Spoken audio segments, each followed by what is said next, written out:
तुम्हें कहा था सिकंदर, जो मैं चाहती हूँ वो हासिल कर लेती हूँ। इस बार जंग में किसी प्यादे को नहीं बल्कि खुद को उतार दिया है। अब देखते हैं कौन जीतता है, तुम या मैं।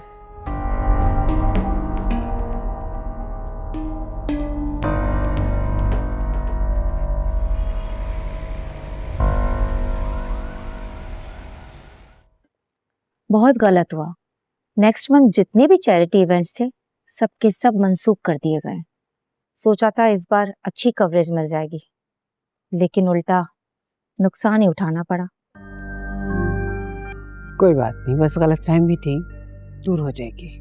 अब मीडिया को ये बात कौन बताएगा कि ये सिर्फ एक गलतफहमी थी। और अमीन, वैसे भी जो नजर आता है वो लोग वही देखते हैं, और सब लोगों ने देखा है कि सिकंदर को पुलिस अरेस्ट करने के लिए आई थी, और एनजीओ का नाम भी जुड़ा है इससे। मैंने कहा ना, सब ठीक हो जाएगा तो हो जाएगा। तुमने कहा था ना कि गांव देहात में तुम लोगों ने मेडिकल कैंप लगवाने हैं, तो लगवाओ। अच्छे से अच्छे डॉक्टर को बुलवाओ, फ्री मेडिसिन दो। ये सब चीजें जब मीडिया में आएंगी, लोग देखेंगे, तो सबका पॉइंट ऑफ व्यू चेंज हो जाएगा। हाँ, ये बेहतर रहेगा। जो नुकसान हुआ है वो पूरा हो जाएगा।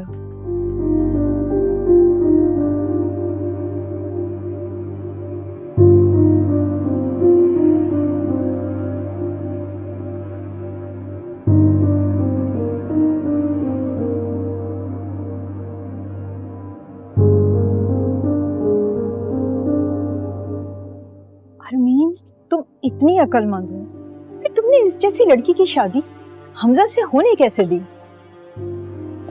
क्या करें, बच्चों की जिद थी ना, तो माननी पड़ी। हाँ, फिर भी तुम्हारे और इसके स्टेटस में जमीन आसमान का फर्क है। और वैसे भी ये लोग कोई अच्छे किरदार के लोग नहीं हैं।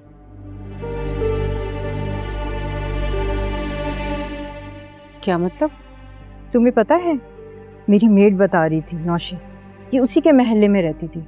उसने कहा है कि तुम्हारी बहू की जो बहन है ना, उसकी शादी टूट गई थी, वो भी ऐन मेहंदी वाली रात। उसने किसी को बताया ही नहीं था और छुप के निकाह कर लिया था, और ऐन मेहंदी वाले दिन वो बात सबको पता लग गई। पता है, इतना हंगामा हुआ था और इतना तमाशा बना था कि बस। और वो उसके बच्चे की माँ भी बनने वाली थी। पता नहीं कि निकाह किया भी था कि नहीं। ये जो छोटी घरानों की लड़कियां होती हैं ना, ये अमीर अमीर लड़कों को फांसती इसलिए हैं ताकि सारी जिंदगी ऐश करती रहें। मेरी मानो तो समझाओ हमजा को कि छोड़ दे इस लड़की को। एक से एक लड़की मौजूद है अपने सर्कल में। अरे, वो माया भी तो है, आफरीन की बेटी, कितनी पढ़ी लिखी है। वो लाखों में एक है, उससे कर लो। इससे तो लाख दर्जे अच्छी है।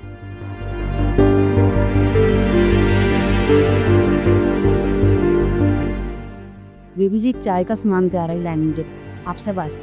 ठीक है, तुम जाओ, आइए।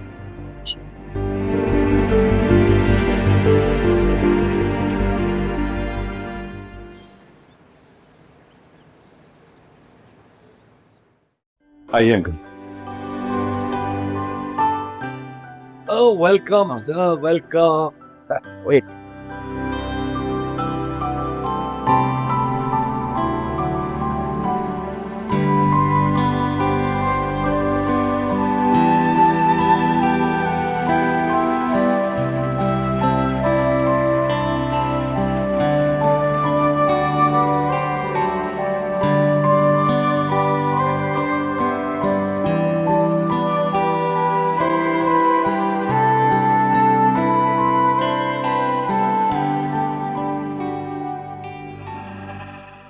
खुद से वादा किया था मैंने, जिस जगह से मुझे जलील करके निकाला जा रहा है उसी जगह पे बहुत ठाट के साथ आऊंगी। एनसी, यहाँ हूं मैं, कोई मेरा कुछ भी नहीं कर सका। वैसे क्या सोच रहे हो कि इस दफा मुझे कैसे धक्के देकर निकालोगे? क्या पता, नहीं, मुझे ऐसा लगता है कि तुम ये सोच रहे हो कि मेरे पर कैसे काटने हैं, है ना? ना पड़ेगा, दिमाग है हाँ तुम्हारे पास, समझ जाती हो सामने वाला क्या सोच रहा है, और मेमोरी कितनी अच्छी है, सब याद रखती हो। याद रखना पड़ता है। जब इंसान के कान में जहर घोला गया हो ना, तो वो सारी जिंदगी जख्म बनकर चुभता रहता है और तकलीफ देता है। इसलिए सबका उगला हुआ जहर याद रखना पड़ता है। Wow, well said. और बोल दो, अभी जो जी में आ रहा है बोल दो, वक्त अच्छा चल रहा है तुम्हारा, एंजॉय करो। वक्त नहीं अच्छा चल रहा, वक्त तो अच्छा बनाया मैंने, एफर्ट्स किए, यू नो। तुम भी तो बहुत होशियार आदमी हो, तुम भी एफर्ट्स करो। याद है ना मैंने कहा था यही जगह थी, यही कॉरिडोर था, ऐसे ही तुम और मैं थे, और तुमने मुझे जलील करके निकाला था, और मैंने कहा था मैं आऊंगी, पूरे हक के साथ, ठाट बाट के साथ आऊंगी। And see, here I M.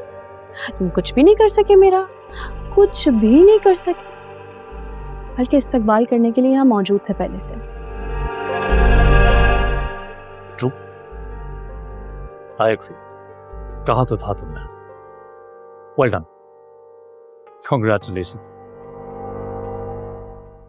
दिमाग है यार तुम्हारे पास, यहाँ तक आने के लिए इतनी लंबी प्लानिंग की। करनी पड़ती है, जीत के लिए प्लानिंग करनी पड़ती है, वरना कोई भी कच्चा खिलाड़ी आपको हराकर चला जाता है।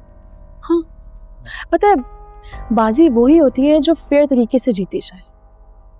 धोखा देकर, झूठ बोलकर कोई भी ऐरा गैरा जीत सकता है, right? Absolutely. Absolutely right. You know what? I'm impressed. मजा आएगा। पर क्या चीज हो यार तुम, देखने में एकदम मासूम और अंदर से एकदम सफाक। हर लड़की मासूम होती है, नरम दिल, लोगों का, रिश्तों का, मोहब्बत का एहसास करने वाली। एंड यू नो, सफाक तो उसे तुम जैसे दरिंदे बनाते हैं। Again. Right. चलो ठीक है, Congratulations. I'm not a sore loser, so ये बाजी तुम जीत गए। अब देखते हैं अगली बाजी कौन जीतता है। बाजी जीतने का दावा नहीं करूंगी, लेकिन हाँ इतना जरूर कहूंगी, बाजी जीतूं या ना जीतूं, एक जिंदगी जरूर बर्बाद होगी, और वो मैं करूंगी।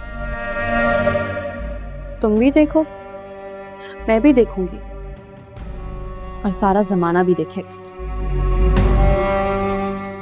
For you.